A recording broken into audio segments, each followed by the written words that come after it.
All right, Griz Nation, we are back on a Sunday, winning Sunday. Luke, how are you, man?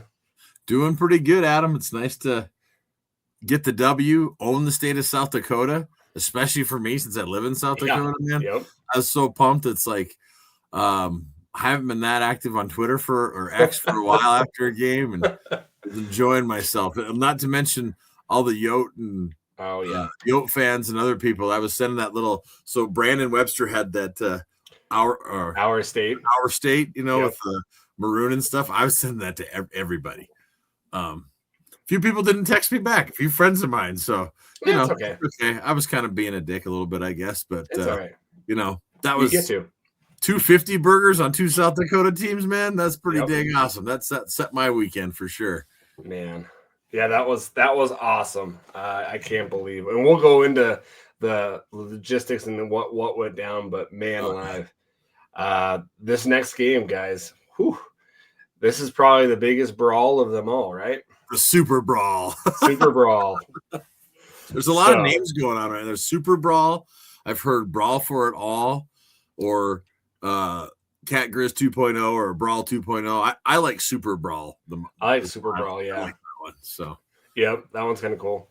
I like Brawl for It All though too. Like, yeah, they're all good. So brawling for Nashville. Yeah, fire the cannon, baby. Yep. So hope we get to fire the cannon a lot on the next weekend. I have a feeling. I have a feeling too, man. So, but guys, hey, what we're gonna do here is we are gonna go into some Griz Rundown. We'll go over the South Dakota win, and then we'll preview the Brawl 2.0, or what we're calling it, the Super Brawl as well. So, let's get into this, right? Let's get some Griz Rundown. Probably something that we should probably talk about before the happy stuff is. Oh shoot! I forgot about it until you just said. We unfortunately lost a great coach. The ladies Griz soccer team, Coach C, is going to Washington State, which is disheartening because we beat them this year. I just, to me, I'm like, okay, so he was on the GFP last week, and they were talking about what they wanted to do for making a program. Sound like a coach that was leaving to me. No, I think, to me, this is just me. He is trying to make a program and make it a legacy program, and I think that he's running into some problems. I think. And this is just me. I have no clue, guys. They want to make that South Campus Stadium a real attractment, and I think that there's some pushback with that. Yeah, I think that made him say, okay, well, if you're not willing to, then I'm going to take my. Well, I don't think he necessarily was just like, I'm taking and going, but I think that 8 years is a long time to keep him here. Yeah, and obviously they can pay him more money too. Oh, obviously, yes, yeah. And it's that probably double the amount, right? Double the amount. Yeah, it's at least double, I'm guessing. But it's that next step up, and that's the unfortunate thing with being here. I mean, I think about it when I was playing and Glenn left. None of us thought he was leaving, and he was there for 3 years and bolted. It was just into Wyoming because it's that next step. I mean, when Bobby left the first time too, UNLV called. I mean, now you talk to Bobby and he's like, I shouldn't have done that, but it's always been kind of that stepping stone, if you will. I feel like we're like a minor league hockey team or something like that, or at times, or minor league football, but you see that with the players and stuff too. Now with all of this, we lost, a player to the portal this year because of that. And he talked about that too, about losing players because, well, I got an offer from SEC, or I got an offer from this conference, and the Big Sky just isn't there yet, which is unfortunate because if anybody could do it, he was going to do it. Yeah, he was going to do it. Yeah. It just stinks because you see that where they were headed, where just that was, and you can say the football team is the best program. Like, logistically, guys, I will go to battle that was the best program that we had. Championship-wise, winning-wise, they were the best. Yeah. And so it's a sad day. Hopefully they are trying to keep the staff that they have, but I'm sure he's probably going to take his staff with him. Yeah, it'll be interesting because you could see again. Give that GFP a listen. It was really good, the interview they did with Chris and the staff, but you could tell that those two coaches had stayed with him because of how good a coach he is and how he makes it truly like a family and stuff. And that's exactly. But the thing that I think will be interesting too is, do we lose any of our girls to Washington State? Well, yeah, and that's the thing is that they just signed a recruiting class too. Yeah.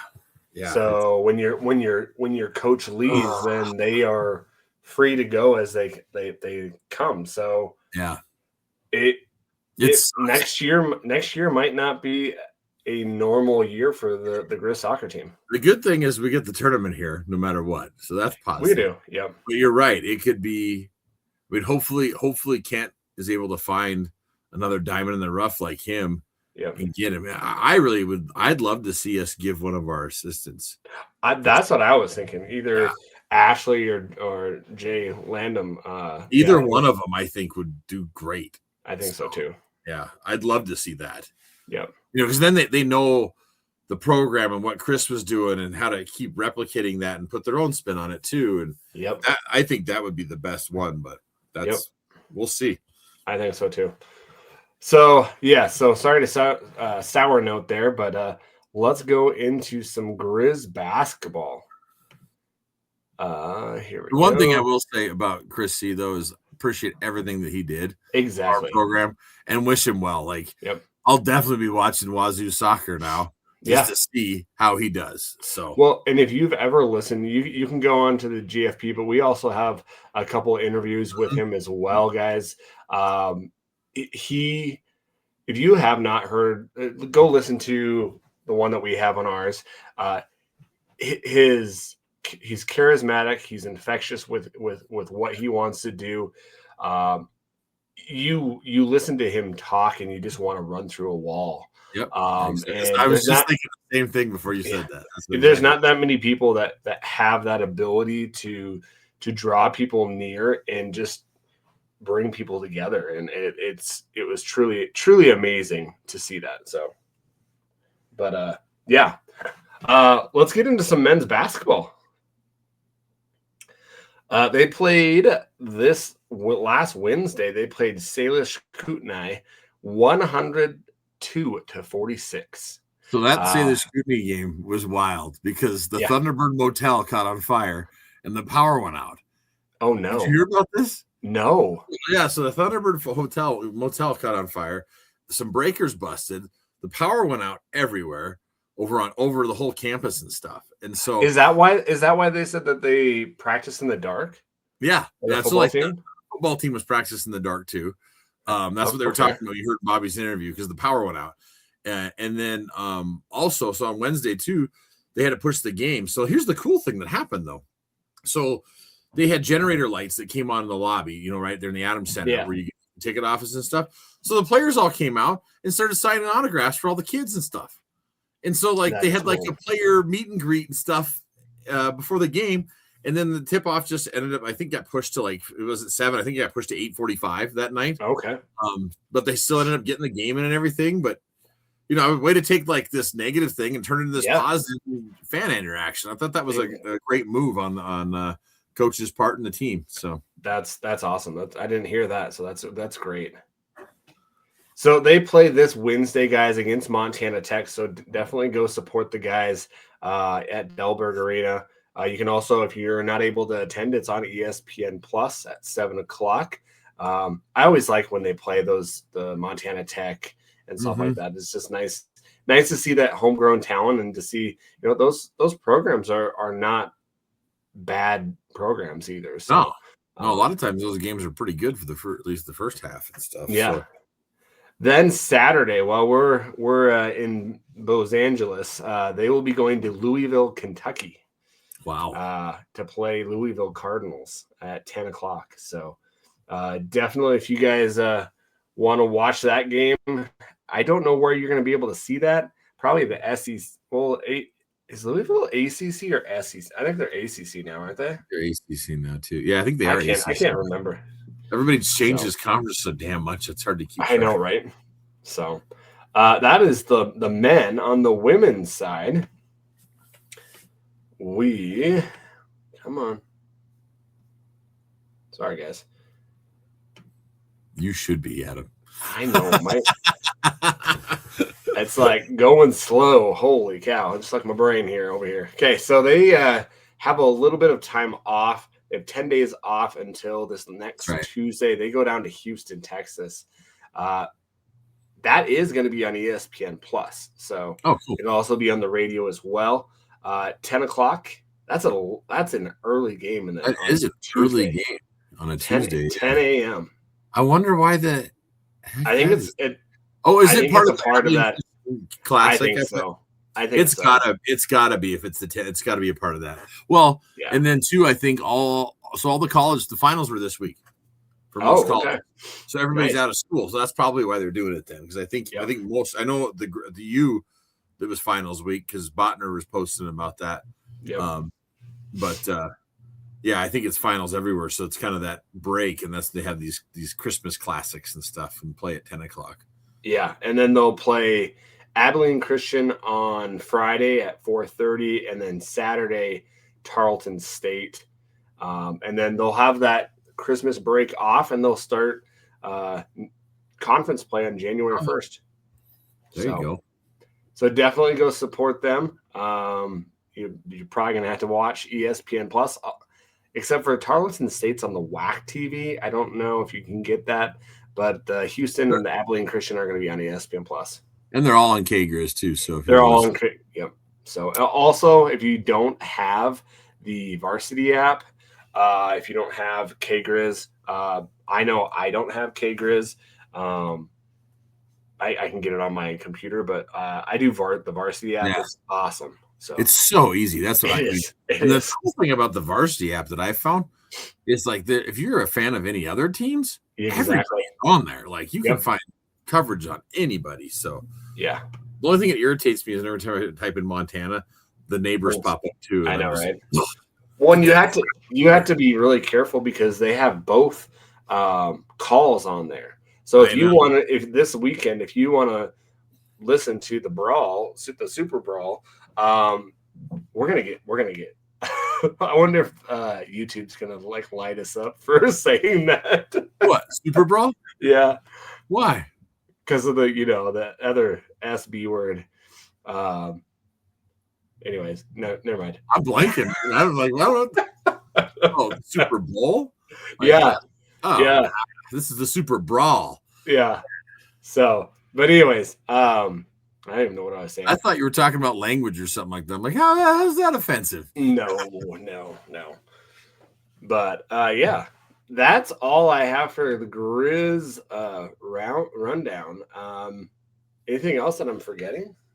I don't think so. I mean, those were kind of the big things, and the thing is a lot of the sports are kind of it's getting full into basketball season, but with finals over and stuff, the breaks are happening. So. So we did. Sorry, I'm like remembering things.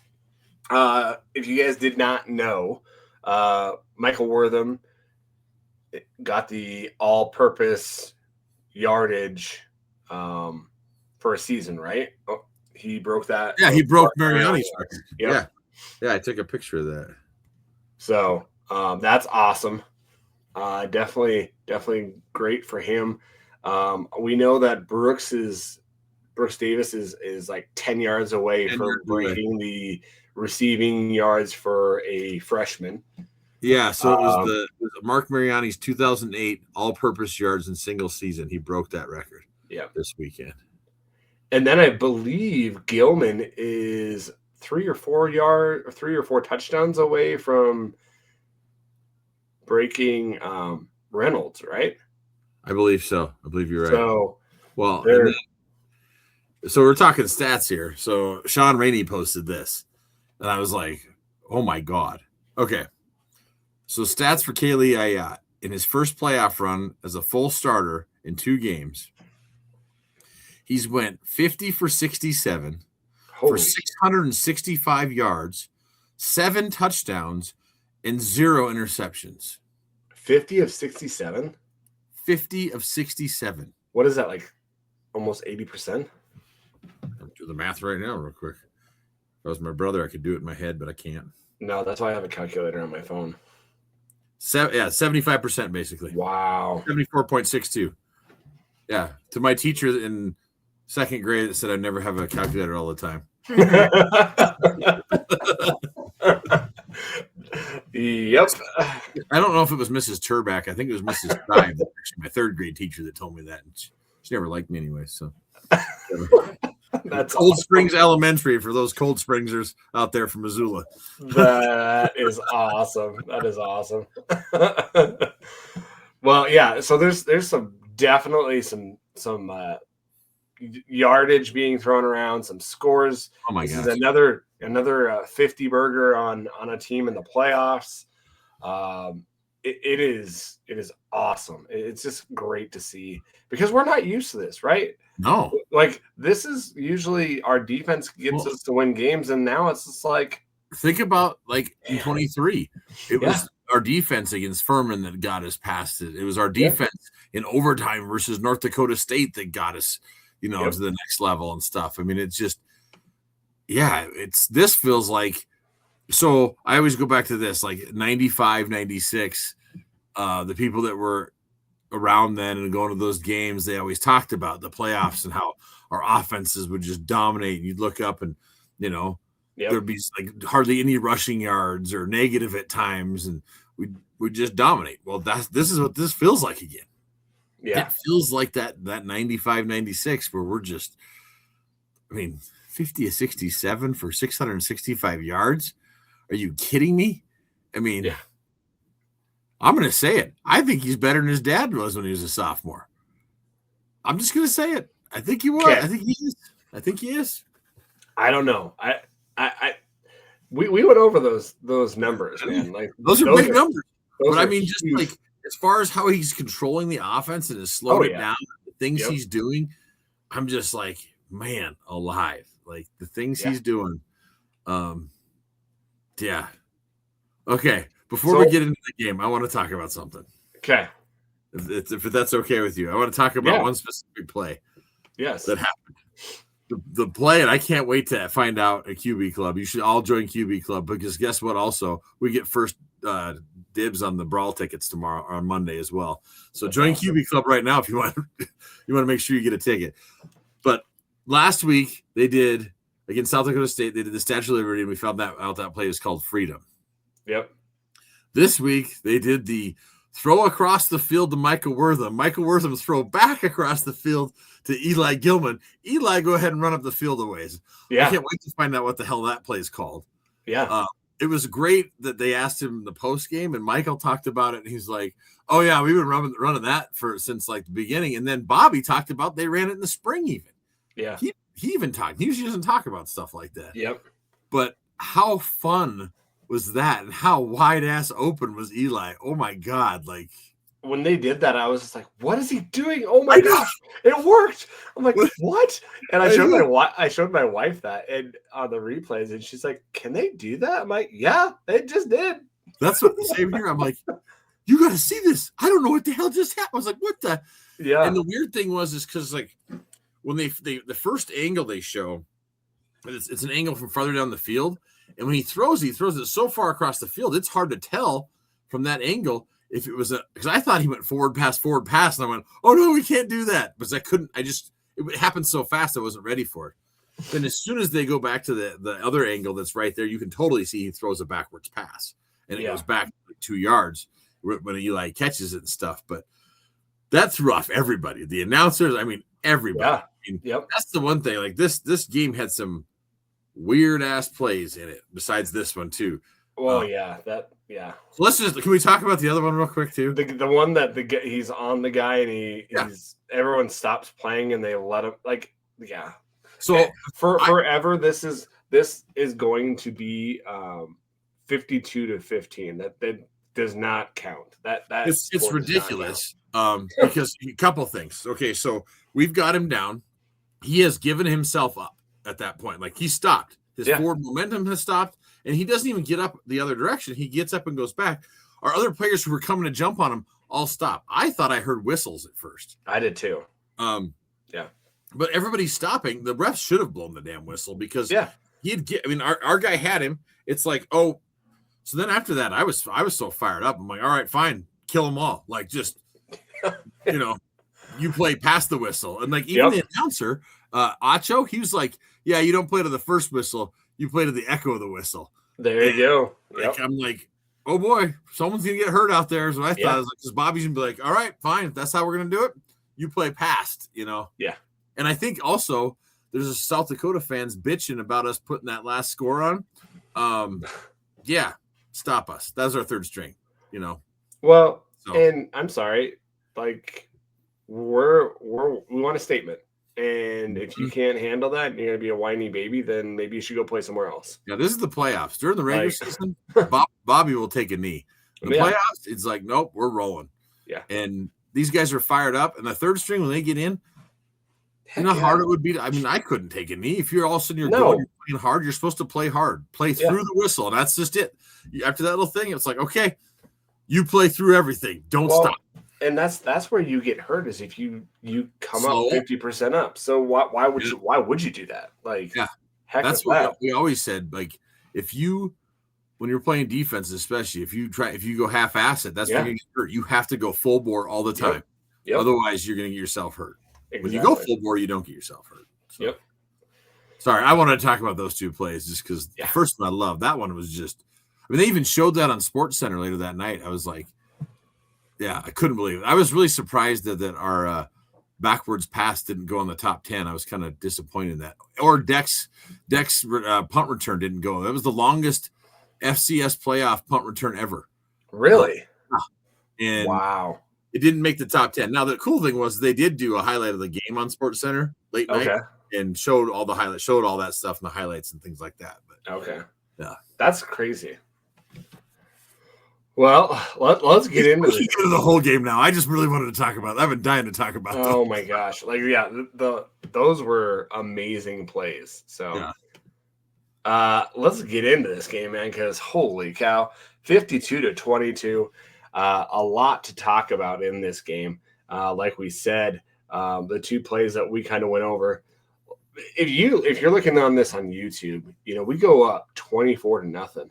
Mm-hmm. I honestly, when we went up 17-0, I was like, it's done. They're gonna want to run the ball. Then their beast of a running back, he was really good, gets hurt. It's like, okay, they're gonna have to pass it now. I did feel really bad for him that he got hurt. I did too. That sucks. Like you could tell the emotions were coming out. But before he got hurt, though, I saw what our defense was doing. I was like, oh, he ain't getting his today. Like, they were flying. Our defense is flying to the ball. He ain't going anywhere. No. And that's the first time this year I have seen them fly like that. Our defense was suffocating. Yeah. Like they were just the way they were playing. I was just like, oh my God, they're going to hurt somebody. I mean, and some of it, I think, again, getting Loud back opens some of that stuff up where we can it does. More stuff because you have that trust. And he has come back and is hitting on full cylinders too. Oh, yeah. He looks so good. Him and Lawler out there. And then, like, the beginning of the game when we get that punch out, freaking Peanut Tillman style, and then Lawler jumps on that, I was just, oh, man. Yeah. So, the defense is playing hard. They are. They're playing harder and better than we did the last time we played the Kittens. I don't think the Cat fans, they're not gonna really know what's gonna hit them until it actually happens because this team is not the same team. That's not you have woken up a sleeping giant that is pissed off, and so we'll go into like what we heard on the post game, but let's. Okay, I was like, I want you to talk about that because I got to tell them about that. So yeah, all right, we'll talk about that at the end. Exactly. Talk about the game. All right, that's good. That's good. Good teaser there. Little tease there. Yep. Yeah. So first downs 21-15, which I thought it would be a whole lot larger discrepancy, but I think that third quarter, we didn't have the ball very long. Yeah. So, 144 rushing yards to their 122, which that's fine. They're going to get their yardage there. And with our rushing, the passing was so open. I mean, the middle of the field was just wide open for the stuff. And so that's why you see, again, the net passing 305. It's 305, 21 of 30, 305. They had 231 with an interception. It's crazy. 449. We had the same amount of plays, 63 and 63. Huh, that's interesting. That is very interesting. I didn't really. It felt. I think you would get in that punt return for a touchdown makes you feel like you had more plays and stuff. Yep. But again, and then we turn around and just hit Mike Wortham. Yep. The cheat code Dude. to go down and score. For those of you that saw my X post, I called them the cheat code, and I put down, up, down, up, left, right. BA select start. That's the old contra. I love how you have that down. Hey man, that contra cheat code, man. That thing is the only way you could win that damn. I don't even know. Lives. The other one I used to know was it was up, down, left, right, AB select start, and that was the NARC cheat code. You get unlimited lives or continues or something in NARC. You remember NARC? Where you're like, Steelers, man. Yep. These games, that's awesome. That's awesome. They had 13 penalties. Grizz Nation, you totally went out there and blew them up. The offsides penalties. We had eight all together from the audience. And then, hang on, I took a picture of this because I was like, "Oh, this graphic is sweet. Where the heck is it?" They were showing on the game. Here it is. The dominoes thing in 23. They ESPN did the work for us. Oh. In 2023, there was 26 false starts. In 24, there was 25 at our stadium. This year, we'd only had 17. And when they posted this, I think we had 2, and then we got 6 more on top of that. Okay. So it was early on in the game when we were up 17 at that point when they posted this little thing on the TV broadcast. That's awesome. So, yeah, man, the fans were in full force, and I know people were worried too about the stadium looking on national TV. We had 22,000 people there. It looked great, and there was a lot of people. I was getting texts from Iowa, Alabama, Texas, Washington, Idaho, Virginia, Michigan, North Dakota, and Minnesota. Of people watching the game that were just like, "Hey, man, the Grizz are killing it!" All these random people that I know that they know the Grizz, but we're just looking for football to watch, and there it was on ABC, and watched the whole thing, and we're just blown away by how good our team looked. That's awesome. That's awesome, and it's going to be on ABC this next week. Hell yeah, it's going to be cool. So, we had goodness gracious, 9 kickoffs. 557 yards, 61.9 average.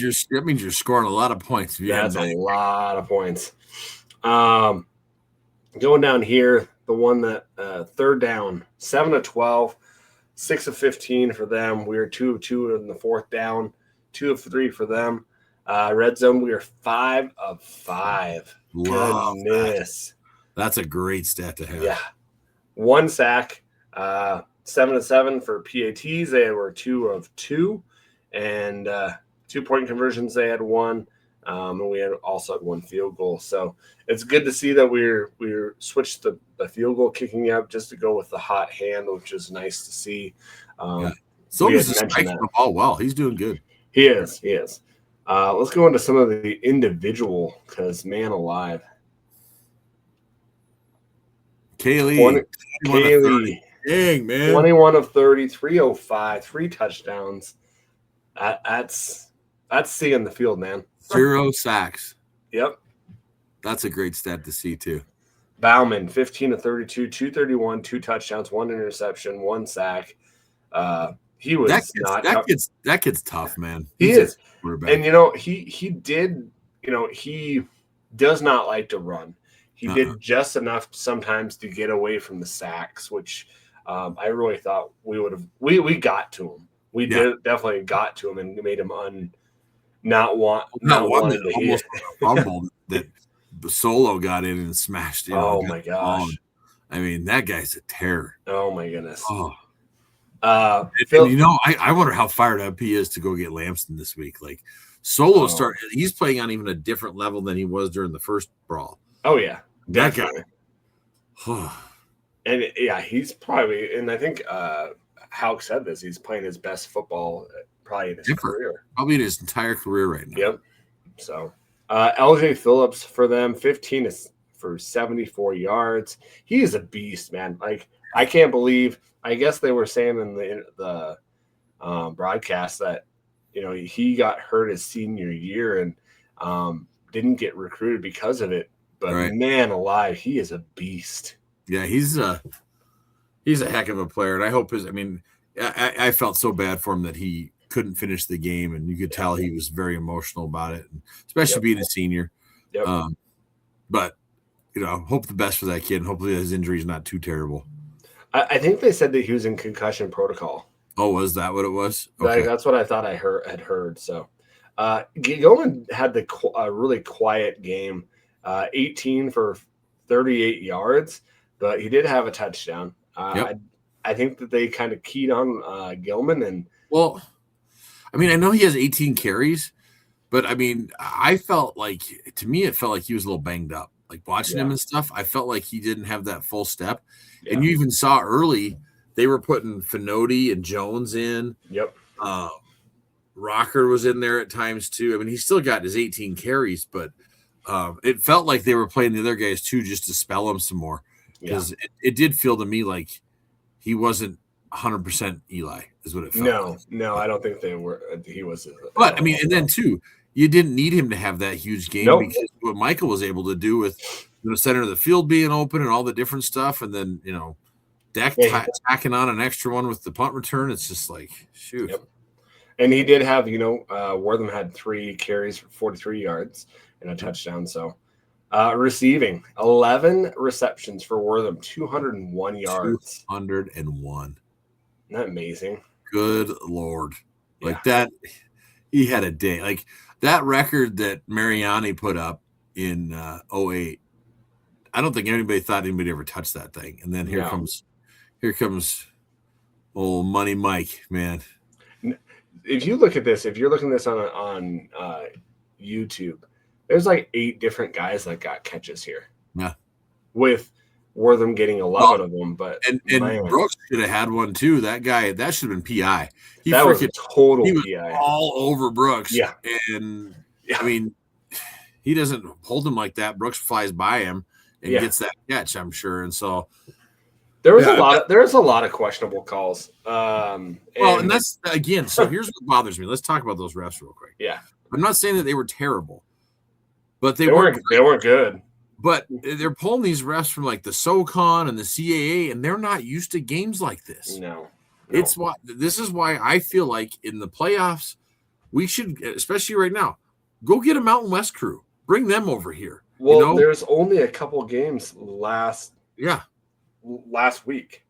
Exactly. And so it worries me you bringing in these officials that aren't used to games like this and like a crowd like that and stuff. It's like, let us have an SEC crew to come up and do these playoff games. That's why this weekend at the Brawl, I'm hoping we get a Missouri Valley crew. I hope so too. They're used to, the Dakota Marker game and big games like that. So I'm like, please give us a Missouri Valley refereeing crew. They should. I hope they do. They're close. It's like, give us one of those. Yep. Don't give us a CAA or a SoCon or some, a Pioneer League freaking crew. Give us a damn Missouri Valley crew. Or heck, give us a Big Ten or SEC crew. Exactly. That's what I'm saying. There's nothing. There's only a couple games. The playoffs are starting this next weekend. It sounds like but there's so many. There's so many crews though. But there's so many crews because you're used to having all those games going at once. And it's like, why not for FCS playoffs? Go get the best ones. Like I'm not saying these guys were terrible, but sometimes it feels like they're just not ready for the big show, the environment that the Griz brings. Yep. And this game in the litter box this next weekend is going to be crazy and intense. It's going to be a huge game because it's the Super Brawl 2.0 that's never happened before. And we said that the last one was the biggest one ever. 2 versus 3 and all this. Now it's for the national championship. And in my opinion, these are the 2 best teams. Whoever wins this game, which is going to be the Griz, is going to win the national championship. I think so. I think that, you got this Villanova. Is the national championship game, in my opinion. Yeah. This is the quintessential national championship game because you got Villanova, who upset Tarleton State, and you've got Illinois State, who played great against North Dakota State, and then they played a kind of underwhelming UC Davis team. And you say played great, but they threw 5 picks against North Dakota State and still somehow won that game. I know. Isn't that crazy? Yeah, blows my mind. That's nuts. So yeah, this side of the bracket, this feels like, yeah. It's crazy. But let's go into some of the defensive side of the ball because, man alive. Hey, yes. Go back up to Schaefer. I wanted to see what his stats were for catches. 1 catch, 18 yards. And he was trucking guys. He was trucking guys. Again, not looking. Yes. He wasn't looking. They give him his 1 catch, but, man, I love watching him during the game. He is a great watch to see people get crushed. Especially, I know sometimes it's hard to watch it during the game, but I rewatched it last night again, the game. Yep. I stayed up till 2 a.m. rewatching it because I was just and man, he just kills pancakes people and he's scary out there. He's one of my favorite offensive players right now. Just to watch him because he just loves playing football and loves hitting people. Yep. So defense, Alewski had the quietest game. I didn't really see him. He was all over the place. He was he's so quiet too with how he did that. I think part of it is just because they were gang tackling so well. Yeah. Again, up and let that one play where our guys are holding him, they're all running to kill him, and it's like, oh, okay, he's giving up. We're not going to get a penalty for because the thing is, I think we would have got a penalty if our guys would have hit him right there. Oh, I think he would have too. He had 10 total tackles, 1.5 for tackles for loss. Diesel had a great game. Yeah, he did. Wing had a great game as well with that 1 interception. I think one guy, I hope he's not hurt. He kind of went out. Micah Harper. I think he's okay. Tackles. If you watch the post-game celebration in the locker room, he's walking around, looks fine, jumping and stuff. And okay, I hope he's not hurt. I think he's all right. So it was good to see Torbert back in there as well. Yes. So he's a linchpin there too. But man alive, we've got some good guys. Peck, can we get Peck 1 more year? And also, can we get? I was having a conversation. I think Royce Bidwell about Wortham, and he's like, "Oh, I think he's got 1 more year." And I was like, "I don't think so. I think he got the 1 year because of the JUCO thing this year." Yeah, I think he got the extra year this year. I think you're right, Adam. That's what he. But hey, the NCAA is doing crazy things, so it's like let's apply for it for both of them. And how cool would it be for Peck to play with his former teammate who's now coming here? That would be awesome. Or 2 of the frontier player, defensive player of the years on our team. That would be awesome. That would be so cool. Get Solo for 1 more year. I think Solo's had a lot of years. So he's had a lot of years. He's like a double doctorate. But yeah, that is awesome. And I think that something that we'll probably talk about in the recruiting episodes that we do. I think that's going to start becoming a bigger thing with the Frontier Conference, with getting like the defensive player of the year, the offensive player of the year. Yeah, I think you're going to start seeing that. And we saw that a few years ago. Who was that defensive end we got? It was 2 or 3 years ago. He was another Frontier guy. I think he came from Rocky, and he was like number 96 for us, and he played real well. I'm blanking on his name. But yeah, I mean, those guys are good players and stuff. And sometimes, it's the fact that they're going there because maybe they haven't developed and gotten big enough, and all of a sudden they do, and it's like, oh man, this guy could play. It was a miss on all the, the Griz and the Cats, and go get this guy. So, I know we've already said it, but man, our defense and Luke during the game and back, the way that they played last week. The offense is going to get a lot of the accolades, but man alive, if you look at just how this defense played, oh man, it was exciting. Because then you've got you got fire and ice, or whatever you want to say, with both of them hitting at all cylinders. We got one more game to just continue this and just obliterate the they're Cats. swarming to the ball, and then our D line, they're playing some of the best ball. They're not getting pushed off the ball at all. No, they're pushing it the other direction. Exactly. So, like, the biggest thing I think it's going to hinder us against the Cats. We've got some questions about this, but it's how they hold all the goddamn time. Yeah. Yep. It's like I wish we could do the old Pam trick, like that the old Sac State did. Or the old trick where it's like you wear an extra small jersey so it's super tight so they can't grab you. Yep. But that's why I want a Missouri Valley crew that knows to look for that crap. Yeah. So, the holding the last game was crazy. Ridiculous. So, but yeah. Well, any last thoughts on? Scroll down that list. Oh, sorry. Oh, sorry, my bad. You got we had the defensive player list. I was just like, it amazes me how many guys we had on there. Look at this. And I know some of it's special teams, but just look at that. There's a ton of guys that got tackles. That also shows you how many guys got in the game. Yep. Like, you notice in the third quarter there, we got, we're getting all of our backups in and stuff. Oh, yeah. All getting to make tackles and stuff and just get playing time. And that playoff playing time is huge. I mean, exactly. The other thing that you got to think about too is every week we make it farther. That's more weeks for our younger guys to keep developing every year too, which all these other teams, they're not practicing anymore. Yep. And they're not getting that extra development. We are, which is huge. It is huge. All right. Well, I know that this next segment, guys, we're going to talk about the Brawl. Well, wait. We got to talk about the post game. Yeah, and that's what I was just going to say is. All right. I don't want you to forget because that. No. Good. One thing that we talked about before we come on the podcast is, Luke and I will like to watch the pregame and the postgame post conferences. You could tell that there's some questions about, wanting to play the Cats and how they were feeling. But the beginning of those, Wortham was very gracious. I'm so glad I get to play here. He even said, I just wanted to win. To win.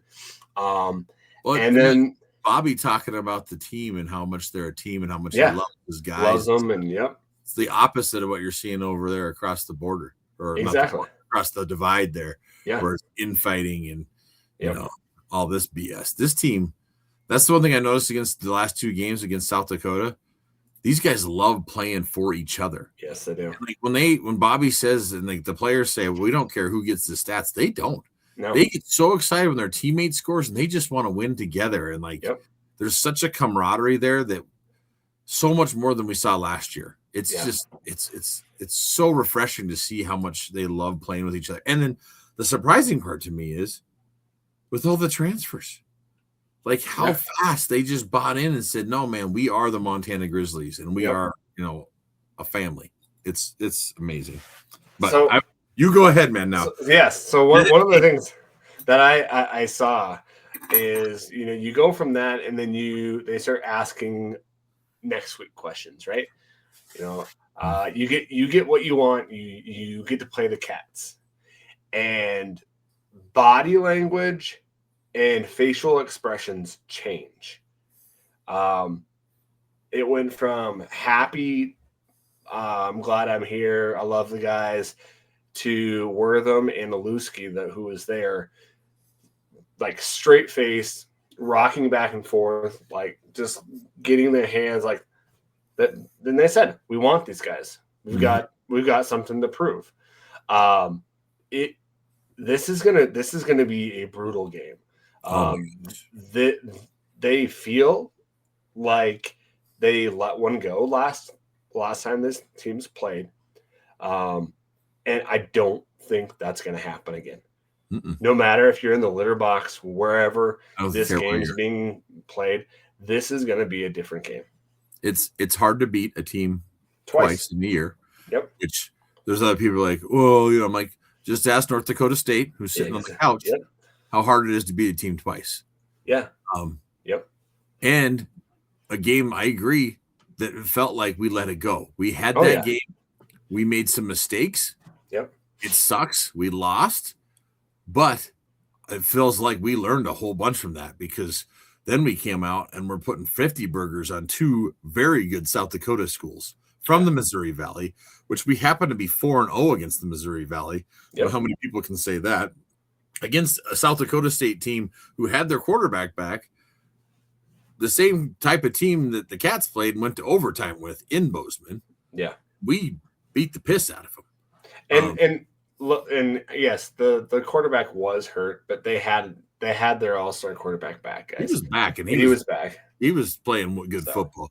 Yeah. And our team is peaking right now. They are playing the best football. They're putting full games together, and they want this. They want it so bad. As soon as we lost, Bobby and the whole team, and I same thing. You can look at my bracket too. I filled it out because I was like, I want the Cats. Yep. Watching Stephen F. Austin, I couldn't root for the Cats, but I was like, it's okay if they lose. It's okay. I want them. Like, as much as it'd be cool to get a home game, I'd be a little disappointed because I want to be the ones that beat them and knock them out. Yep. This is going to be awesome. Before we go into, we already know who they are, but just so that people know what happened, they barely sneaked by Yale, which is sad. 21-13. Everyone knows what happened after that game. The fight after the game and stuff. The altercation with Julius Davis. And I didn't watch the SFA game. I didn't know if he played very much in that game. He did. He played. Okay. In fact, I watched the first half. The interesting thing is the word I heard is that he was turning around and I guess taunting the other team. Really? Running in at one point, and then it looked like there was some more arguing between players and some staff on the sidelines. I didn't see it. This is just what I was being texted to me. Wow. And I was like, that's interesting. Yeah, I mean, they won 44-28. Yeah. And, I feel like they should have beat them even more if they were, but yeah, whatever. Yeah, so they beat them. That game was a little bit closer. What was it, like 34-21, and SFA just started getting it back to that two-score game, and then the Cats kind of Vidlak's receivers had bricks for hands. Yeah, exactly. And couldn't catch his. There's many times he's hitting them, and I'm like, oh my God, just catch the ball, dude. Exactly. So either way, they won. I'm glad they won, and now we get them again. Exactly, and that's what we wanted. What's interesting is when we went to the first brawl, Bobby said he predicted it. He goes, I think we're going to play twice this year. Yeah, and he's right. We're playing twice. Well, and all the things that we've thrown out of our bag that this team's going to have to study up and be ready for. Man alive. And I also think that the Cats are a little banged up too. So, well, I heard at the end of the game that Jones got hurt for them. Oh, really? That's what I heard. Yeah. Wow. I didn't watch, but they said that he got hurt at the end of the game, and then one other person too. So. Oh wow. Yeah. I mean, and the thing is every team is.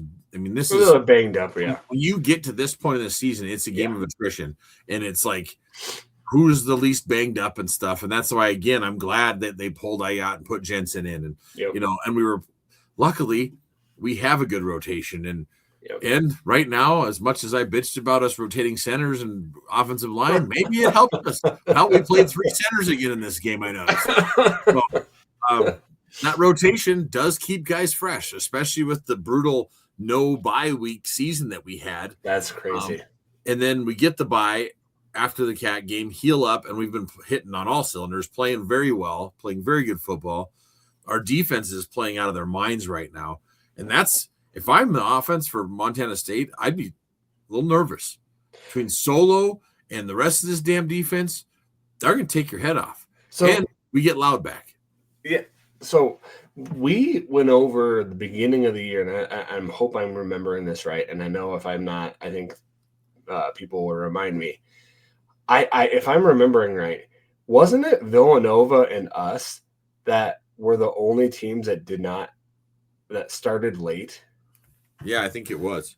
And so check. I don't know if Villanova had another bye, but I don't think they would. So if that's true, then that would be two teams that didn't have a bye that are now in the Final Four. I'm looking right now. So let's see here. Villanova, their first game was against Monmouth on September 20th. September 20th? Yeah. Holy criminy. And they played the 27th. I better bring a calendar up. Because it's the 27th, and they played the 4th, and they played the 11th. Yep. And they played the 18th, then the 25th of October. Then they played November 8th, then the 15th. I don't see a bye in there. So the 25th, when did they play after the 25th? November 8th. Maybe that was their bye. I think that was their bye. Yeah, that was their bye week. So they did have a bye week between playing Albany. So okay. But anyways, it's still a cool thing that those teams that started late. That game against Tarleton was good. I watched a lot of that.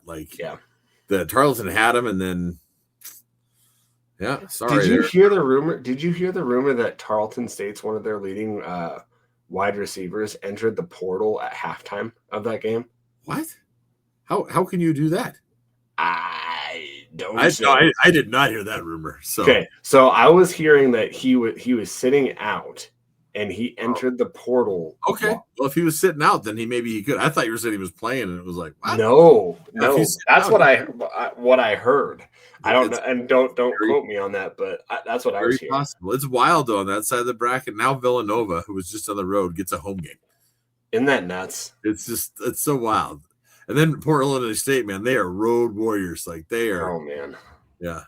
Well, it's just like, okay, well, I wish I could reseed and just like have us go to the other side, or the Cavs too, and have it like as a national championship game. Oh my goodness, that would be fun to have an all-Montana national championship game. But man, let's go do it right now. Because this is in the state of Montana, so that stadium's full of Montanans, and just let's go do it. Like it's my god, like it's the bad thing is that the ticket allotment's pretty low.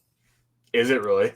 Oh, yeah. And so, it's gonna be hard for people to get tickets. In fact, what is do you know what the allotment is?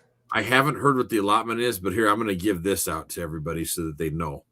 If you're listening, I have the FCS semifinal ticket information here. So, I believe the tickets are only $40, which is good. Now, people will get tickets, and we'll be trying to sell them for a lot more, which sucks. Oh yeah. But here's how it's going to work.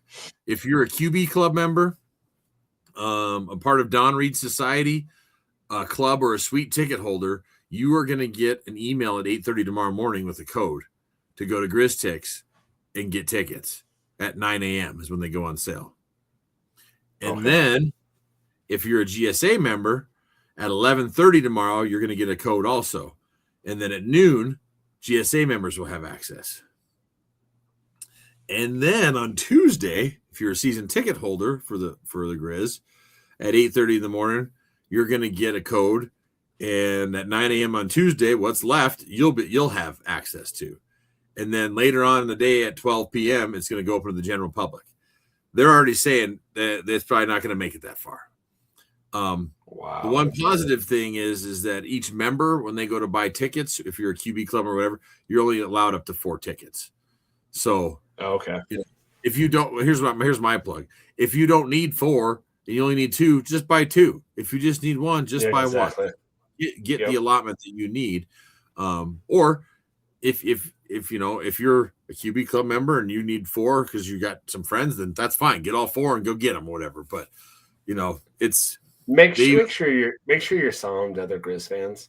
Well, no, I mean give them. That's $40 tickets. Yeah. Give them to other Grizz fans. I mean, yeah. The other thing that they say in here is that you could also go on to Montana State's website because they're going to sell some there too. because it's a playoff thing, so they're going to re-go on sale for all their season ticket holder members and all the same type of thing here. And then lastly, just be careful with this. There's places like StubHub and stuff because someone went on there, I think already, and it's like $2,000 a ticket. Well, no one has their ticket yet. No, so don't believe that crap because it's not. No one has them yet. You're gonna get busted. You're gonna get busted and not have tickets. Yeah, so wait. I mean, give it a little time here, and there's going to be, because of how big this game is, it wouldn't surprise me if, Bozeman brings in extra stands, and I mean, the stadium's going to be packed. It's going to be full. Yeah. And as many Grizz fans that can go. There's also rumors about like this week too that there may watch for this. There may be a party, like a bus party to send the team off. Cool. They've done this in the past where they get everybody to line up downtown as the bus is going through town and cheer on the Grizz. So watch. I'll share it out on X. Adam will too. Yep. It'll be all over if people are talking about this already. So there'll be stuff like that coming down. And I mean, national TV, ABC again. This is huge, man. It is. And what a good opportunity we have to go beat the shit out of these guys in front of everybody and show them how great the Montana Grizzlies are. Amen. I believe that, man. Well, let's go into some of the things that we need to watch. And like, guys, this isn't going to be a huge preview, but we already know who they are. Yeah. Justin Lamson is the guy that we need to kind of stop. He's the ticker, right? 224 of 310, 72% accuracy. He has had a great year. 2,600 yards, 22 touchdowns, and only 3 interceptions. In my opinion, we have to stop his legs. We have to stop his legs. He hurt us last time in his run game. We couldn't stop him at the end there. That's why we didn't get the ball back. Exactly, and that's going to be something that is going to be key. It's just the big plays, right? The big running plays. We cannot have them obliterate us. We need to do what we were doing to South Dakota State and USD this last weekend and just stuff that run and stop them. And again, wrap up on the first one and, the first guy there, stop them. And then and be that swarming defense that we are. The three-headed monster with the running, right? You got Julius Davis, 151 carries, over 1,000 yards, 1,044. He's averaging about 6 yards a carry, 8 touchdowns. And you got Adam Jones. We'll see if he's playing. I'm just, like I said. Yeah. 152 carries with 916 yards. Crazy that they almost have 2 1,000-yard rushers. Yeah.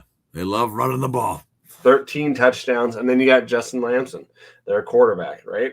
154 attempts. Look at the attempts 661 yards. 151, 152, 154, and they almost all have 1,000 yards. I mean, that's, like you said, three-headed monster is the best way you can put that. Yeah, exactly. With their receiving attack, it's one guy. Well, I would say 2. I would say Taco Dell in there. Yeah, you got Dane Steele. I'm not gonna go out on him. He's still a freshman, so crazy to see that. 64 receptions for Taco, 789 yards, 5 touchdowns. And then you got Dane Steele, 35 receptions, 441 yards, 2 touchdowns. And those 2 touchdowns, one of them was against us. So that's how they get us on the receiving is they lull you to death with the run. Yep. And then they'll throw it deep and get those big positive jumps. Thing is now we have Lawler and Loud out there on the receiving side. So no matter where they're putting Dowler, I feel like we've got an advantage now. And again, that helps us then on a run defense too. Exactly. Yep. Their main guy that hurt us, right? Caden Dowler, right? The interception. Wrong place at the right time. Exactly. He's their leading tackler, 90 tackles on the year. He's at 6.5 tackles for loss, 1 sack. And let's see, where's the interceptions? 6 interceptions. Crazy. Cole Taylor, isn't he a guy that was from his family? They played the Grizz? I don't know. I think they did. Anyways, 83 tackles, 7 tackles for loss. Don't care. Yeah. So definitely, and he's got two interceptions as well. Bryce Grebe, 58 tackles, 3 tackles for loss, 1 sack. You know, the Kenneth Iden is their main sack guy, 8.5 sacks. They're going to get pressure on you. You know, they're just going to. But our offensive line is playing way better right now. I think so too. They're doing a good job of, passing blocks around and stuff and protecting Ayat. I mean, look at the last game, no sacks at all. Yep. So Zach Cruz, is another guy to watch out for. I think these DBs are going to eat their living, whatever we want to say, from doing what they did on our field the last time. I think our wide receivers. There's a lot, but I mean, with the things that they pulled after the game and the disrespectful things they did, it has not been forgotten. No. And here's what I'm hoping for. I want to beat their ass. Yep. And when we're done, I wish we could get the trophy, because they're not going to give us the stupid divide trophy, even though, we're the winners. But walk off, go get on the bus. Yep. Like you've been there before. Exactly. Go sing the fight song to your family, because the family section, and then walk off. But be careful, because people are dumb over there too. Will do dumb things. Exactly. But just get out of there. Act like you've been there before, because guess what? As soon as you beat their ass, we're on to the national championship, and we're going. Oh man, we are going to awesome. It's gonna be awesome. So definitely something to look after, guys. It's gonna be a good game. I'm really, really, really excited for this game. I can't wait to get revenge on this team. This week is gonna take forever. I know, right? It's gonna be the longest week. I'm pumped because I have to travel a bunch for work this week, because that'll help it go by quicker. I'm going to all over Iowa and part of Illinois this week, and by the time I get back to Rapid City, it'll be freaking Thursday, and I considered going up for this game, but I was thinking about it too. We're headed to Mexico on Sunday, so for Christmas. So I mean, that's not so bad, It's like, if that wasn't the case, but after we win, I'm buying my flight to Nashville. I'm going to Nashville. I've never been to Nashville. I'm going to Nashville. I'm going to go to the game. That's awesome. Yeah, that's awesome. Well, should we do some predictions here? I'm ready, man. Let's let me give versus first. We'll get that stupid prediction out of the way. Yep. So I did the versus prediction, which it has been wrong a bunch to this playoff. Yes, it has. Like all over the place. So I just want to throw that out there. But according to versus, they have the Cats winning by 10 points. 38. 10? Yeah, 10 points. 38-28 is what versus has. No, not going to happen. Not going to happen. Not going to happen. Here's my prediction. Okay.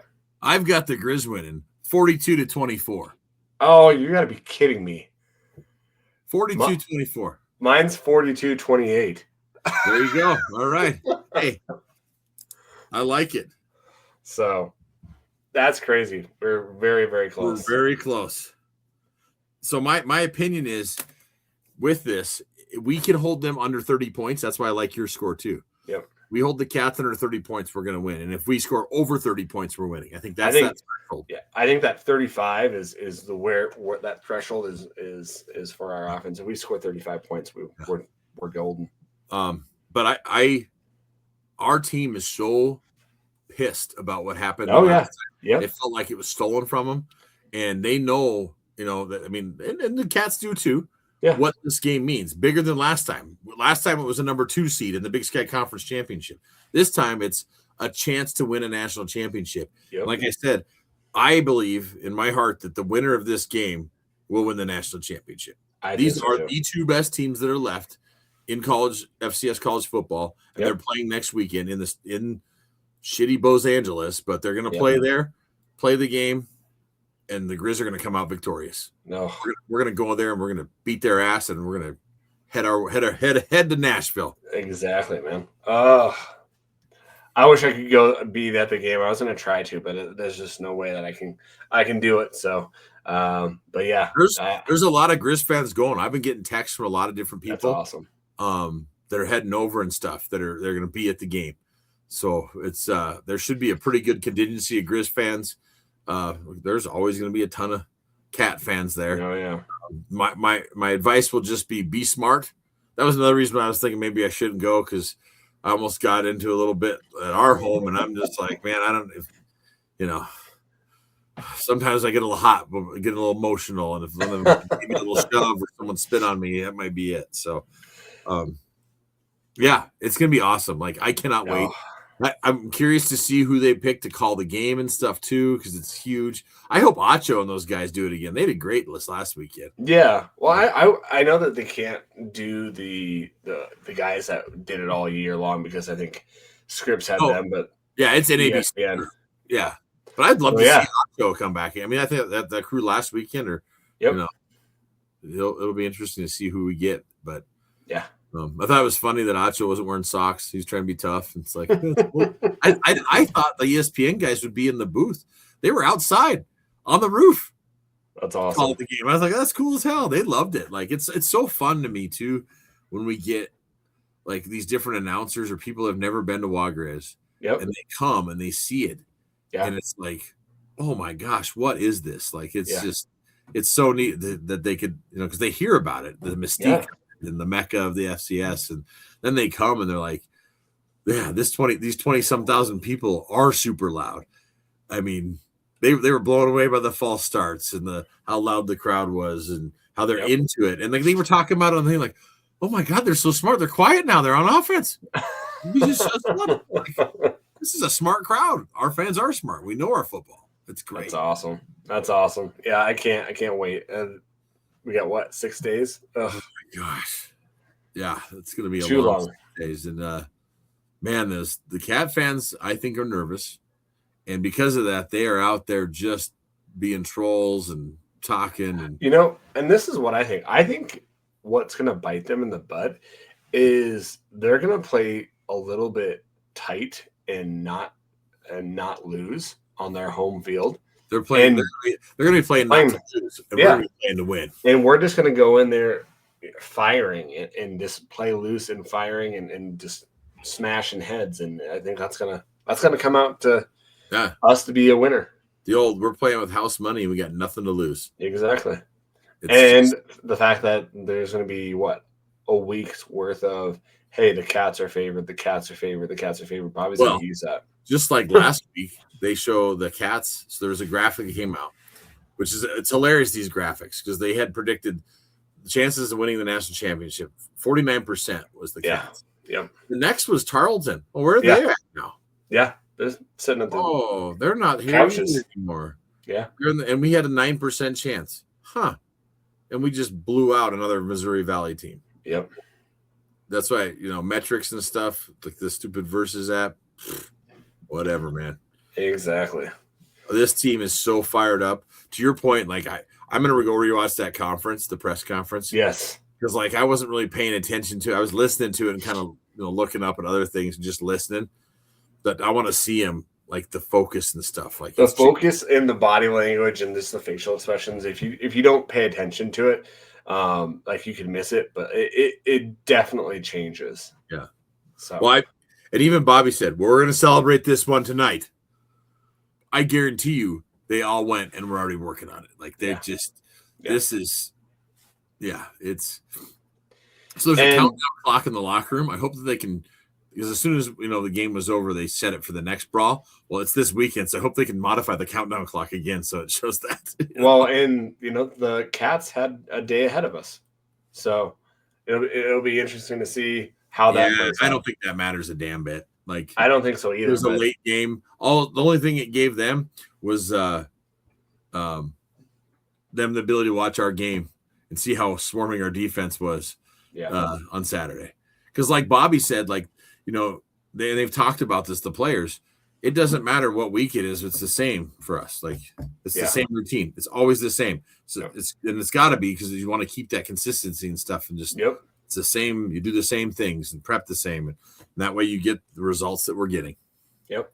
And I think that could play a counterintuitive for them is you're off your schedule. Yeah, that's true. So, man, it's going to be so like I think about Pease too. And like he has just come up with some great game plans for the last 2 weeks. Yep. And now we've already played them once. He knows like the things he needs to do better. Yep. It's like, oh man, like this is such a big. Oh, it's just wild to have these two teams playing each other again. The first time that ever to meet in the playoffs. It's wild. The in Missouri Valley saw that a little bit because you had like the Bison and the Jacks meeting a bunch in the playoffs or championships and stuff. But I love the fact that we're getting this opportunity to play them again. Like what? How cool is that? Like we lose. Yeah. Oh, dang, we got to wait 365. Nope, just a couple weeks, man. Now we can go get it. Like this is awesome. It's gonna be great. Let's answer some questions, man. All right, yeah, we got a lot of questions. So sorry, I was getting a little off track there. All right, so all right. So Scooby, first question, he says, How do the Griz break that cat umbrella D and get some mid-range to deep throws next week? I think you actually try to deep ball it, right? You've got Corbin Hendricks. You've got Brooks Davis. Mm-hmm. I think that we had those in the first game. So here was the thing in the first game too that and I think this is where you'll see I got checked down. Wortham was wide, like right there, getting man coverage. So he was just like he was taking his first read. Yeah. And if you went and looked at his second read, the guys were wide open. We have learned from that. And so because of that, I think you're going to see him throwing like, again, the pick that Dowler got, he was out of position and Schaefer was wide open. There was no one there. He hit Schaefer. That's a touchdown for us instead of a pick and the touchdown the other way. And so I think we go after Dowler. Like that's what I want to see. Go after that guy because he is out of position a lot. And so I think that's what we're going to see is like, I got so much hit his first read every time in the first game. He's going to be going to his second, or like this last game, Acho couldn't believe it. He's like, he just went to his third read. Yep. I got this sophomore in the FCS. He's doing stuff FBS quarterbacks are doing. So yeah, it's going to be different. I think that it'll be really interesting to see how they play on defense. That's what I'm going to be looking for is how they play defense. But I think you're absolutely right. And I love Fire the Cannon as your name. No, like halfway through and it didn't mention it, but I love that. I realized before I popped in, I could change my name, and I was like, all right, Fire the Cannon, baby. That's awesome. We fire that cannon every time we score. You should have told me. I would have put FGC out of mine. I thought of it right as we were joining the pod. That's awesome.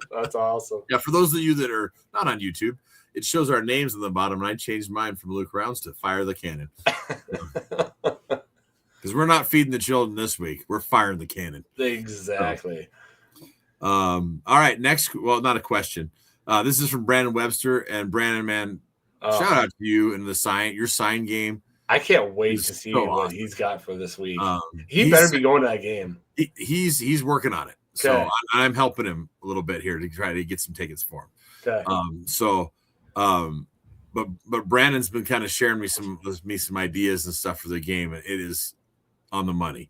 Like his sign game is so good. Like awesome. Our state one, he sent that to me early. He goes, this is for you.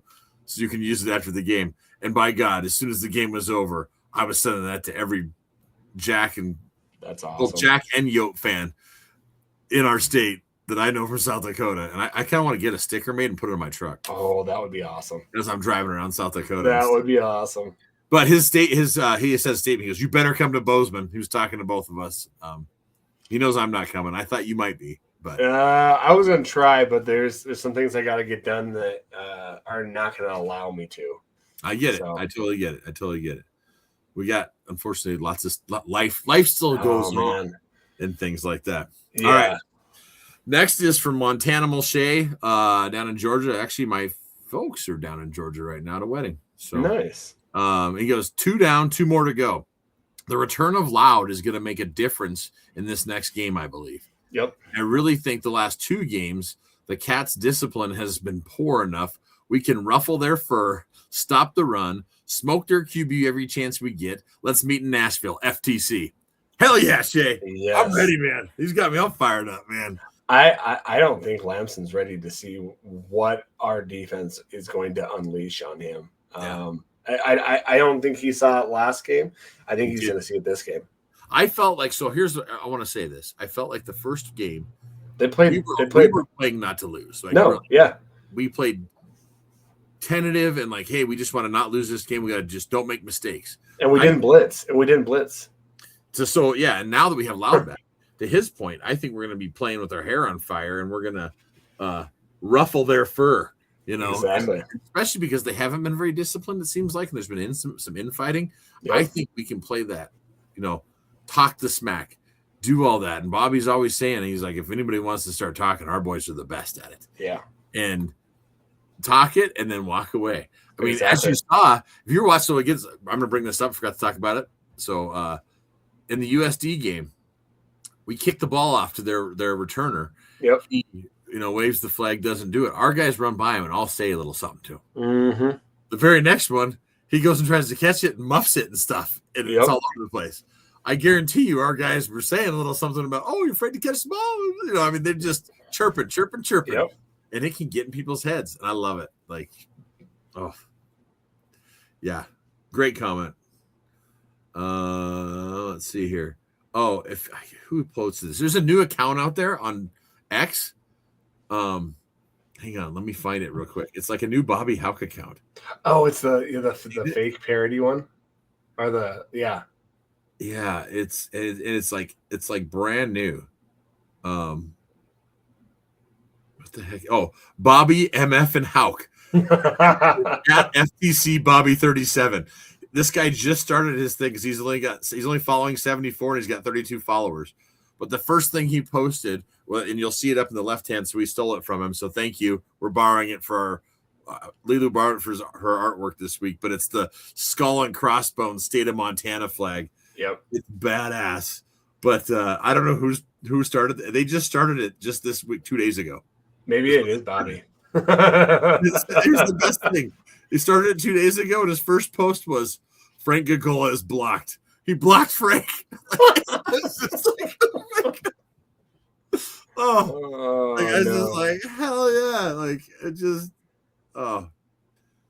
it's hilarious. And so I screenshot that flag, and I've been using that thing too, because that was awesome. So good on you, man. That's awesome. Already talked about Kaylee 6-65. Attendance 22,725. Yep, that was huge. Michael broke the record. I'm just going through. I screenshot some stuff I want to make sure I talk about. So, okay, all right. So this was on, I think Instagram. I think this is Jim Gibson is who wrote this. His name is Gib S.J. Me. So he says if they both win this weekend and meet next week for the semifinals, should the trophy be back on the line? We think it should. I think it should be. Yeah. But I haven't heard it's not going to be yet. But it sounds like they're not gonna have it up. Like they're no, that's a regular season thing. Even if we had the trophy, I would be saying, let's put it up. Anytime we play, I think it'd be up on the line. Well, you look at volleyball. They play more than once. Multiple times. And the bell thing, the main line trophy is always up on the line. Exactly. So put up or shut up. Yeah, I think it's the cats being a bunch of pussies. Yep.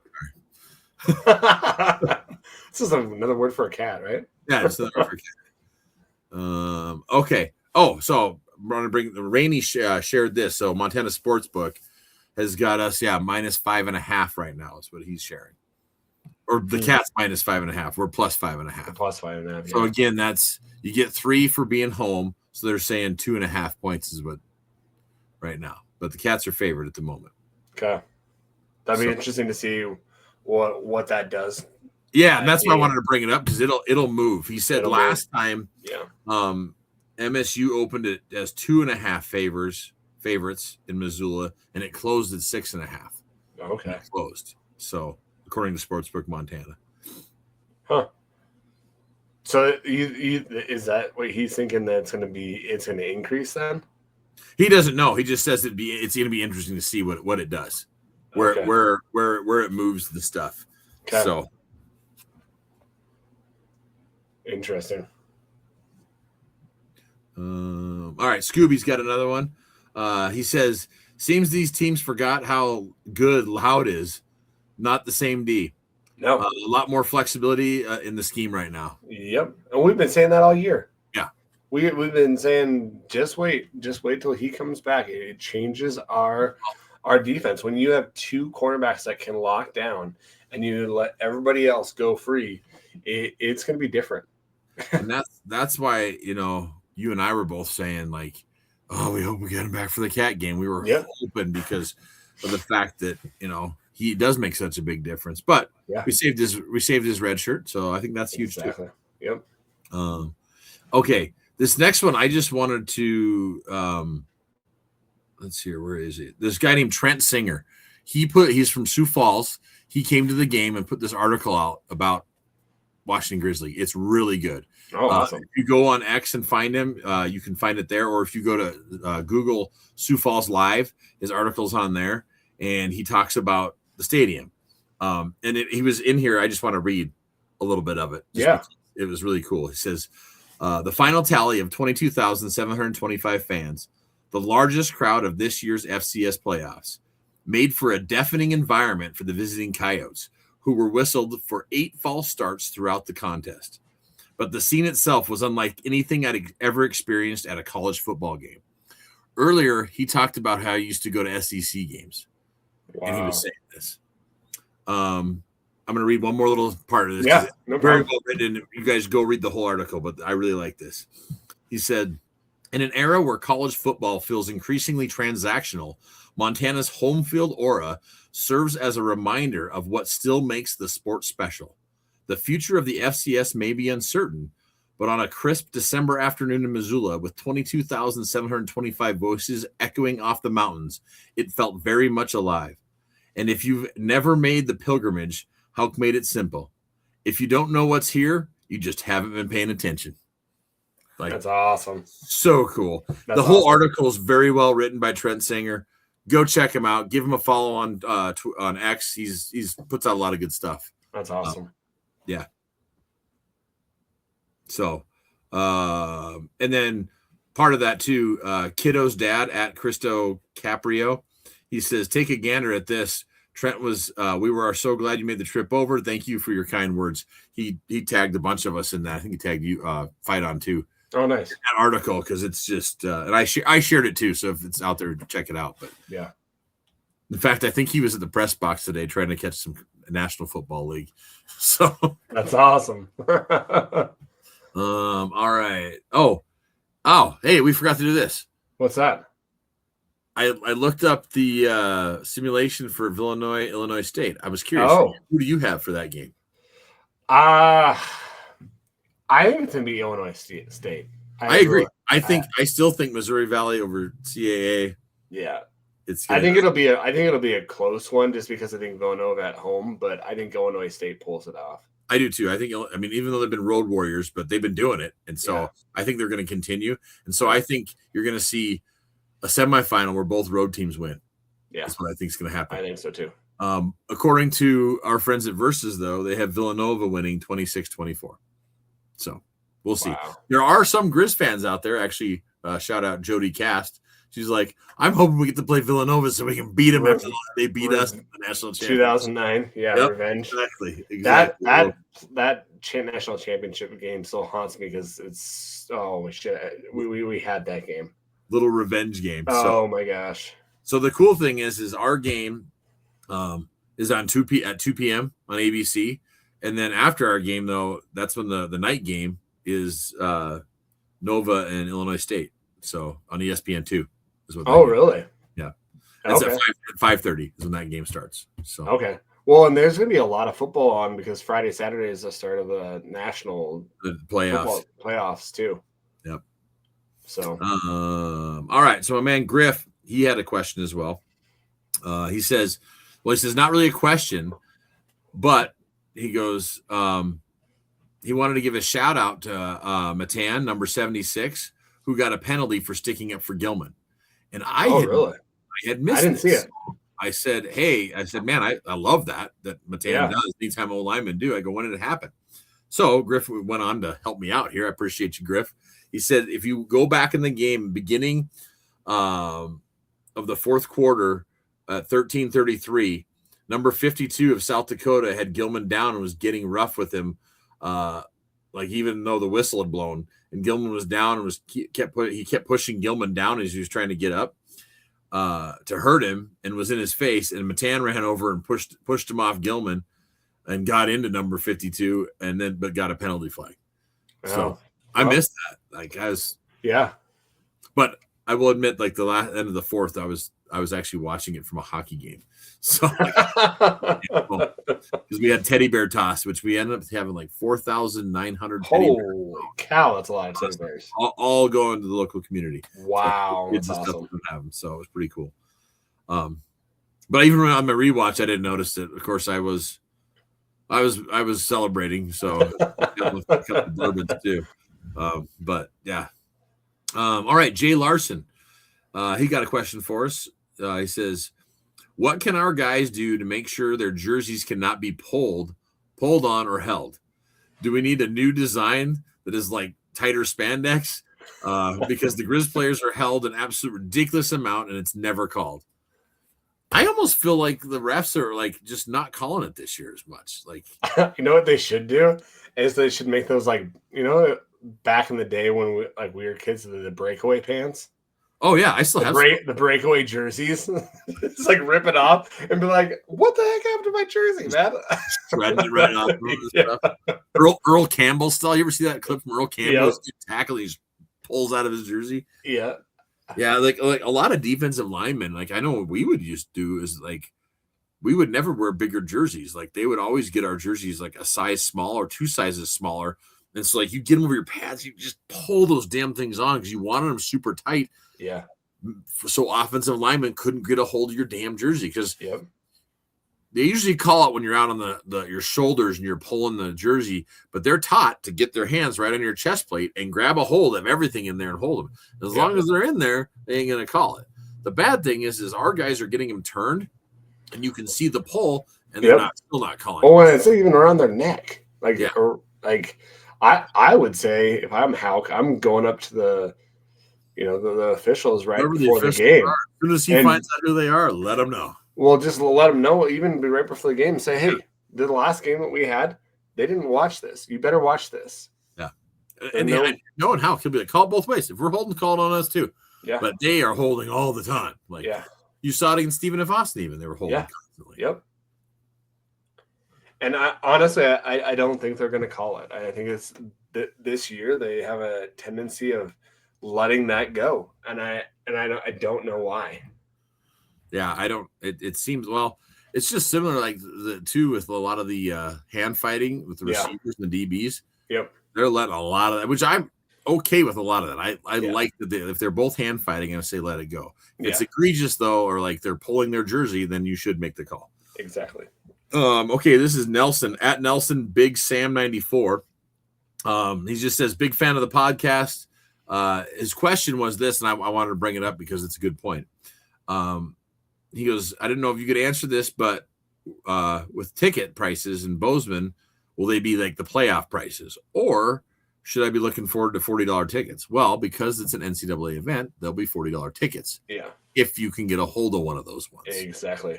The problem is there's just like our season ticket holders, they're going to have the chance first to get them. Yep. And what they're going to do is they're going to all buy them up. And if they can't go, they're going to try to sell them for extremely high prices, even if it is to a Grizz fan. So, well, and I would get on if there's Grizz fans that don't have them, I would get on to the MSU. It was like see if you can get on there and get a ticket or something. Yeah. Because then you're going to be able to get it at that price. Get the NCAA price rather than It's just then that's what stinks is then you're going to be sitting around Cat fans, so you might want to buy 2 or 3. Yeah. Well, and that's what I was talking to. I was talking to Tad and Tad Brennan, and he was saying that he's thinking about getting one of the standing room tickets. Oh, okay. Goes, that's usually not where the Cat fans are. He goes, that it's more Grizz fans up there, and you're at least standing away from them. So there'll be that too, because they have that standing room only area. So you could maybe get one of those tickets. Yep. I think. Oh, wait. Here's one more question. Before I get in that question, I have this. So I took a screenshot of this. we are doing our FCS bracket challenge right now. Yeah. We did have someone that had a perfect bracket in the quarterfinal round. They picked Illinois to win, they picked Nova to win, the Griz to win, and the Cats win. It was none other than Crystal Healy. Tell us who Crystal is, Adam. Crystal Healy is my mom. Your mom. So your mom, because of that, is in first place with 57 overall points, because each win this round was worth 8 points. Most of us got 16 because we only had the Griz and the Cats right. A lot of us thought North Dakota State. So she got all those right. So she's leading the pack in first place with 57. Second place is Thomas Martin with 50 points.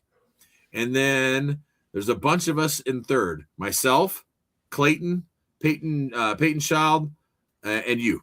All of us are tied for third at 47 points. So she's 10 points ahead of us and 7 points ahead of Thomas.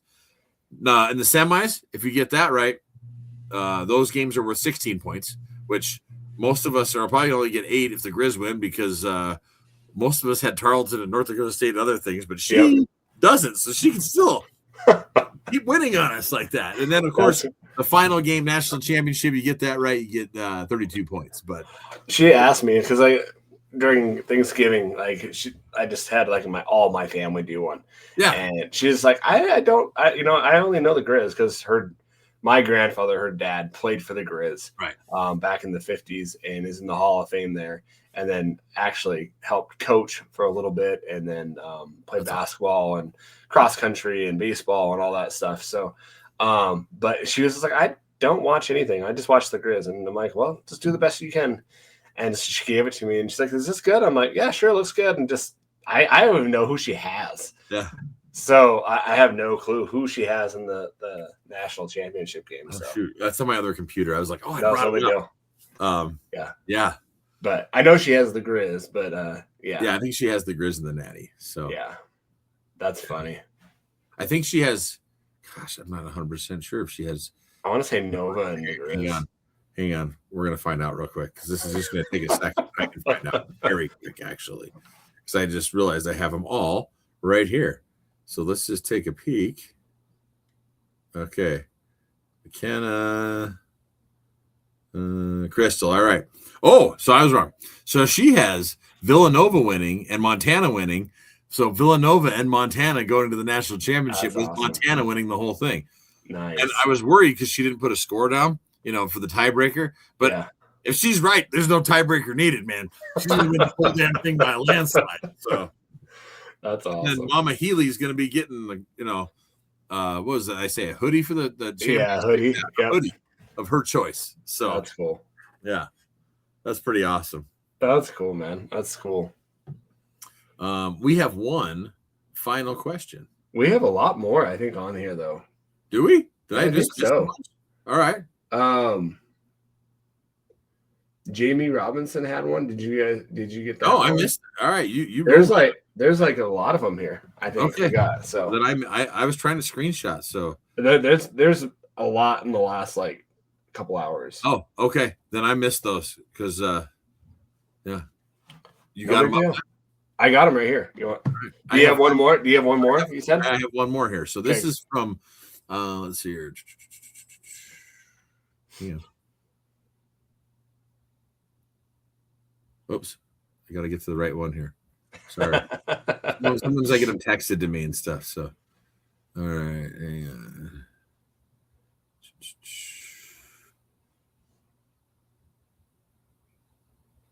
As we get radio silence, I apologize. It's okay. As you can see, we are not broadcasters. No, not at all. Not one bit. So this comes from Evan Davis. Okay. She asks, where does this team rank offensively in Griz history? Oh, it's got to be top 2. I would say. Because I know when I was there in 01 when we won it, it was our defense. Our defense was like that. I would say good, but yeah. I would say the Dickinson 95 team and then this team. I agree. So, I mean, the 96 team was really good. Yeah. And I think some of it depends on what happens here. Yeah. Like we win here, we're going to win the national championship. Then it could elevate this team. Yeah. It could be above what 95. Like, I mean, it's that's hard to say that because there's a different offense too. But this exactly. It's wild to me though when you were showing all the receivers that we have and all the different weapons. It's amazing, like all the ones we're hitting. Yeah. Yes, Micah Wortham's a senior, and Deck is, but then we have got all these other guys. We got Devers, we got Hendricks, Brooks, we got Davis, and I mean it's just like And Brooks is 10 yards from setting the all-time freshman receiving record. Yep. I mean, like, and then we got the tight ends and this running back room, and that's got one the greatest running back probably we've ever had. I think Yo would even say that. Eli is awesome, and you know what? There's a lot of rumors going around that this team loves playing with each other so much that ain't no one going anywhere. I don't know what happens. I would think we're going to see anybody transfer. Yeah. Like the only people you may see are some guys that aren't playing at all. Like, you know, but this team cares about that name on the chest, Montana, more than they do on the back. You see the way they celebrate and stuff. They just want to win and win together. And they have a goal that's out there, and they want it so bad. And I love the touchdown celebrations. Oh my gosh! Oh my goodness! Like from swimming in the end zone to like, did you see when the big 53er when Wortham scores it? He runs over, Monty runs over. They're both doing the dance together. It's awesome. Monty's been into it and stuff. Like it's just like it feels special. I'm telling you, the one that the Brooks, I think it was Wortham and the Brooks. They went like that. They use that on the national championship. Yeah, the national championship preview. It's the last one they show. They show Gilman hit the ball, Brooks fall down and do this, like looking like out in the outfield in the blackout jerseys. It's so cool. I'm just like, oh man, like that's so cool that they posted because that was such a cool. I love that they're letting them celebrate and stuff. They should. They should. It's a college sport. They're college kids. They're having the time of their lives. Let them celebrate. I love it. I love it. I absolutely love it. But all right. Thank you for the question, Evan. Really appreciate it. And I'm glad that you saw those other questions, man. Yeah. I was missing them. I don't know. Hey, it's all right. It's all right. No problem. Hey, I got your back, man. You roll.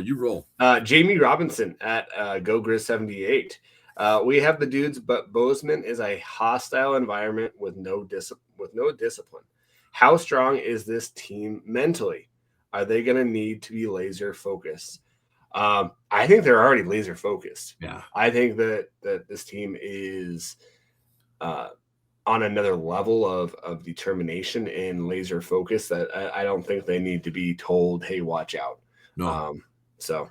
Well, on another note, I know that there's Bobcat fans out there throwing out Griz, they were just won at home this year. They haven't played any tough road environments and all this. Yeah, we had a lot of home games. But they know what it's like playing in Bozeman. Yeah. This is nothing new. No. Nothing new at all. No. And we're going to go in there, and to your point, they're going to be extremely focused. They want this. Yeah. They've been wanting it the whole time. Yep. It's just like when people are like, oh, man, it sucks we got South Dakota State. We wanted them. We owed them for the last 2 years. Yep. Oh, man, another tough team with USD. They just put 47-0 on Mercer, and they were supposed to have this great defense. Huh. How about that? Mercer's losing all sorts of people. Their coach, their defensive end that I said, hey, come to Missoula. You always do. Even it goes up between you and Brent, you're both just like, hey, come here. Yep. Missoula. Awesome. But I mean, like these guys, to your point, Adam, when they even mentioned it in the media presser after the game, their faces changed, their mood changes. They're so focused. They want this so bad, like more than anything they've ever wanted. Yep. And they know what it can lead to. And because everybody's true goal is a national championship. Mike Wortham came here because he wanted to win. Solo came here because he wanted to win. Gale came here because he wanted to win. All these guys, we have that opportunity right there for us to go out and take it. So Clayton responds to Jamie and said, Trustafarians aren't scary. Oh, that's awesome. So he's saying that they're a bunch of trust fund kids. That's what he's referring to. California, not true Montanans. That is awesome. They get everything paid for. Love it, man. That's awesome. R3AP3RD. Rusty. That's Rusty. That's that Rusty? Okay. Rusty. I was like, I have no clue what that is. So it says, I don't know. You just got to watch out for Mike. He's the one you got to watch out. Yeah, I'm watching out for that one. I'm not going to pull a Luke. I know, yeah. Watch out for Mike. It says, I don't know if the neighbors can handle this team in the litter box. The Griz have looked much more improved since the Brawl, and the Kittens have struggled. The question is, when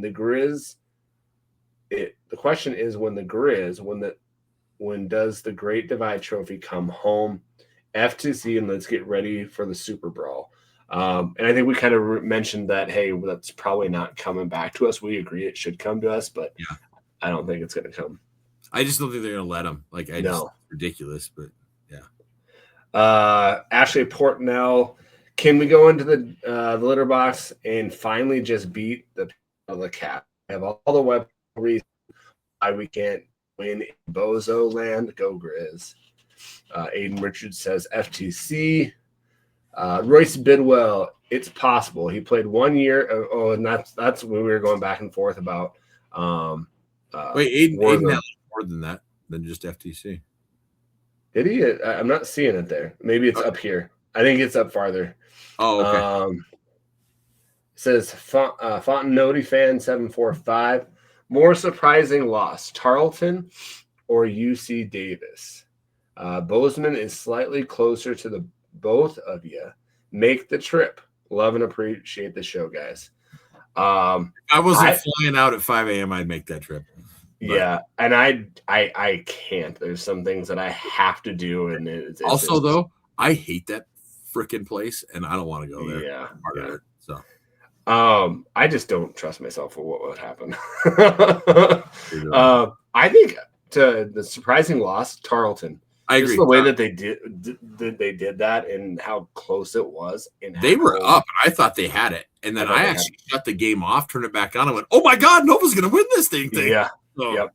Yeah. So I totally think that. So going through here, Royce Bidwell, Pease's play calling in the last two games has been terrific.